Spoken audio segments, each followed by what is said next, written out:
হঠাৎ যখন বেজে ওঠে ৯টা, ঠিক তখনই শুরু হয় বদ আত্মার কথা।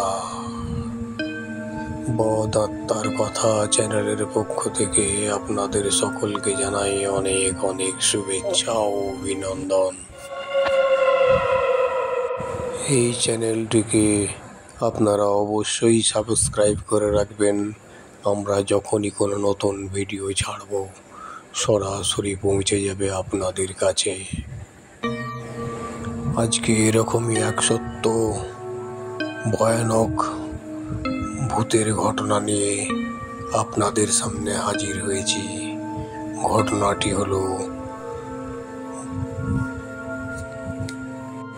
দাহ করতে গিয়ে পড়লাম আত্মার কবলে। এই ঘটনার সত্যতা যাচাই করতে আমাদের স্টুডিও থেকে পৌঁছে গিয়েছিলাম নিমতলা মহাশ্মশানে। নিমতলা মহাশ্মশানের যিনি ডোম ছিলেন তার নাম ছিল সুরঞ্জন ডোম। তিনি আমাদের স্টুডিওর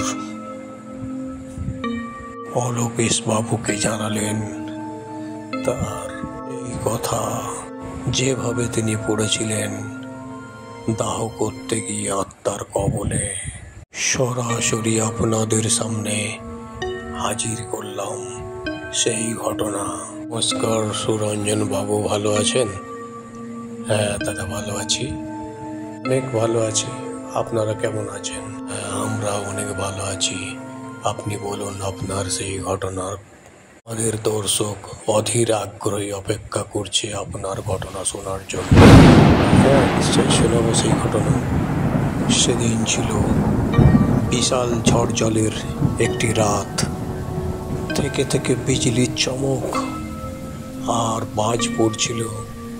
ভাবছিলাম বৃষ্টি বন্ধ হলেই সমস্ত শ্মশানের জিনিসপত্র গুটিয়ে বাড়ি চলে যাব। কিন্তু কিছুক্ষণের পর যখন বৃষ্টির প্রভাব একটু কমলো, তখনই এসে হাজির হলো এক দেহ, সঙ্গে জনা 10 লোক। আমি তাদেরকে বললাম যে দাদা, আপনারা এতগুলো লোক আছেন তো কাজটা আপনারাই সম্পন্ন করুন। জিনিসপত্র সব বুঝিয়ে দিচ্ছি, আমি বাড়ি চলে যাব। কিন্তু ওনারা যেভাবে কাকুতি মিনতি করতে শুরু করলেন যে দাদা এই কাজটা করবেন না, আমাদের সব দেহটিকে আপনি সৎকার করুন,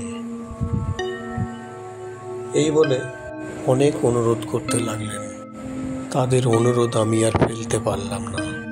তারপর যা যা করণীয় ছিল তারাও আমার সঙ্গে হাতাহাতি করে সমস্ত করণীয় সেরে কাঠ সাজিয়ে চিতায় তুলে দিলাম সব দেহ, অর্থাৎ মরা দেহ।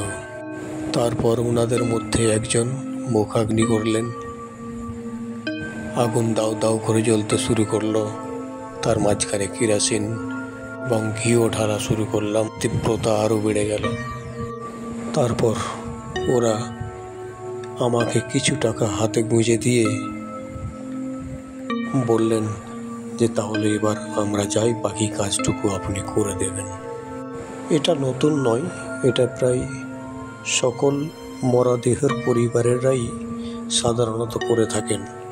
পকেটে হাতে টাকা গুঁজে দিয়ে এইভাবেই তারা বলেন যে তাহলে আমরা এবার যাই, বাকি কাজটুকু আপনি করে নেবেন। পরের দিন সকালে আসবো ছাইটুকু নেওয়ার জন্য। আমিও বললাম ঠিক আছে, তাহলে আসুন। ওনারা চলে যাওয়ার কিছুক্ষণ পর যেটা ঘটলো সেটা আমার 30 বছর জীবনের প্রথম ঘটনা। হঠাৎ করে জ্বলন্ত চিতায় চিৎকার করে উঠে বসল মরাদেহ। আমিও মদের নেশায় হাতের বাঁশখানা দিয়ে বসিয়ে দিলাম তার মাথায় এক ঘা। ওই বাঁশের আঘাতে মাথা দুখল হয়ে গেল মরাদেহের এবং চিতায় আবার শুয়ে পড়ল। সেই দেহ যেন আগুনের মধ্যে কিছু খুঁজতে লাগলো। আমিও লাঠির ঘায়ের উপর ঘা দিতে শুরু করলাম। ফের মরাদেহ চিতার উপর উঠে বসলো। এবং ভয়ঙ্কর চিৎকার করতে শুরু করলাম। আঘাতের উপর আঘাত দিতে শুরু করলাম।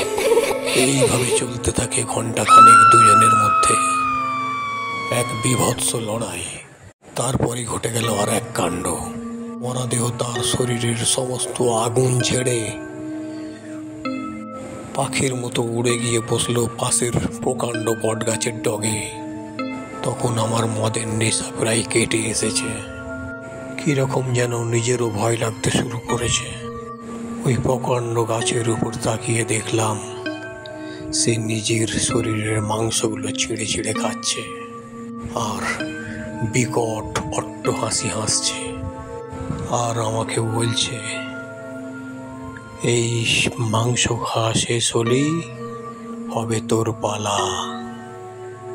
তার এই ধরনের অবাক কাণ্ড দেখে আর কথাবার্তা শুনে আমি আর স্থির থাকতে পারলাম না। বাইরের দিকে তাকিয়ে দেখলাম তখনও প্রবল বেগে বৃষ্টি হয়ে চলেছে, আর গাছের উপর সে তার শরীরের মাংসগুলো ছাড়িয়ে হাত পোড়া মাংসগুলোকে খেয়ে চলেছে। তারপর আমি শ্মশানের গেট খুলে এই বৃষ্টির মধ্যেই প্রাণপণে ছুট দিলাম। ছোটার সময় পিছন থেকে একটা আওয়াজ আমাকে ধাওয়া করে বেড়ালো, আর একটু সময় আমাকে দে, আর একটু সময় আমাকে দে, আর একটু সময় আমাকে দে, সারা জীবনের মতো তোর খেলা সাঙ্গ করে দেব। আমি আর পিছন দিকে ঘুরে তাকালাম না, প্রাণপণে ছুট দিলাম। সেই ছুট একেবারে আমার বাড়ির আঙিনায় গিয়ে শেষ হলো।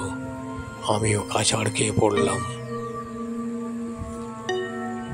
এবং সাথে সাথে জ্ঞান হারালাম।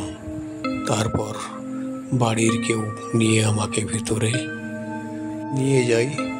তখন আমি বেহুঁশ অবস্থায় ছিলাম, আর সেদিন থেকে টানা 7 দিন ছিল আমার ভীষণ জ্বর।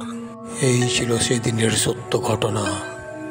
ঘটনাটি যদি আপনাদের ভালো লেগে থাকে, আমি সুরঞ্জন ডোম বলছি, ওনারা এই চ্যানেলটিকে সাবস্ক্রাইব করবেন এবং সঙ্গে লাইক ও শেয়ার করে দেবেন। সাবস্ক্রাইব করলে আবার এরকমই এক সত্য ঘটনা আপনাদের সামনে সরাসরি পৌঁছে যাবে।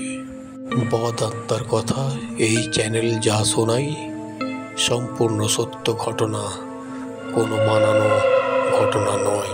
ঘটনাটি সম্পূর্ণ শোনার জন্য বদ আত্মার কথা চ্যানেলের পক্ষ থেকে আপনাদের সকলকে অসংখ্য ধন্যবাদ।